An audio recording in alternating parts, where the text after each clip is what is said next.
আপনিও এসআইপি করবেন ভাবছেন, কিন্তু বুঝতে পারছেন না কোথায় এসআইপি করবেন, কত টাকার এসআইপি করবেন। চলুন আজ আমরা এসআইপি নিয়েই কথা বলবো। এবার আপনি কত টাকার এসআইপি করবেন, আমি এখানে সাজেস্ট করি আপনার ইনকামের 20% আপনার এসআইপি করা উচিত। অর্থাৎ আপনার মান্থলি ইনকাম যদি 50,000 টাকা হয়, তাহলে অবশ্যই আপনার 10,000 টাকা মিনিমাম এসআইপি করা উচিত। এবার আপনি কোথায় এসআইপি করবেন, দেখুন আমি এখানে রিস্ক ম্যানেজমেন্টকে একটা ইম্পর্টেন্স দিই।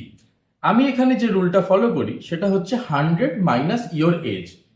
যেমন যেমন ধরুন আপনার বয়স যদি 30 বছর হয়, তাহলে 100 মাইনাস 30, 70% আপনি রিস্কি ইনভেস্টমেন্ট করবেন, 30% আপনি সেফার ইনভেস্টমেন্ট করবেন। সেরকমই আপনার বয়স যদি 50 বছর হয়, তাহলে আপনি 50% রিস্ক ইনভেস্টমেন্ট এবং 50% সেফার ইনভেস্টমেন্ট। এবার আমরা আমাদের পোর্টফোলিওকে কিভাবে ডাইভার্সিফাই করতে পারি। ধরে নিলাম আপনার বয়স 30 বছর এবং আপনি মাসে 10,000 টাকার এসআইপি করবেন। আমি তার মধ্যে থেকে 7,000 টাকা রিস্ক ইনভেস্টমেন্ট করব এবং 3,000 টাকা সেফার ইনভেস্টমেন্ট করব। প্রথম 3,000 টাকাকে আমি দুটো পার্টে ভাগ করে নেব। 1500 টাকা আমি একটা নিফটি 50 ইন্ডেক্স মিউচুয়াল ফান্ডে ইনভেস্ট করব এবং বাকি 1500 টাকা আমি একটা গোল্ড মিউচুয়াল ফান্ডে ইনভেস্ট করব।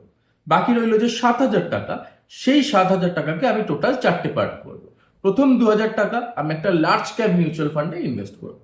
তারপরে 2,000 টাকা আমি একটা ফ্লেক্সি ক্যাপ মিউচুয়াল ফান্ডে ইনভেস্ট করব। তারপরে 2,000 টাকা আমি একটা মিড ক্যাপ মিউচুয়াল ফান্ডে ইনভেস্ট করব এবং 1,000 টাকা আমি স্মল ক্যাপ মিউচুয়াল ফান্ডে ইনভেস্ট করব। তো আমি এভাবেই একটা পোর্টফোলিওকে ডাইভার্সিফাই করতে বলবো। আপনাদের যদি এসআইপি সংক্রান্ত আরো প্রশ্ন থাকে, অবশ্যই নিচে কমেন্ট করে জানাবেন।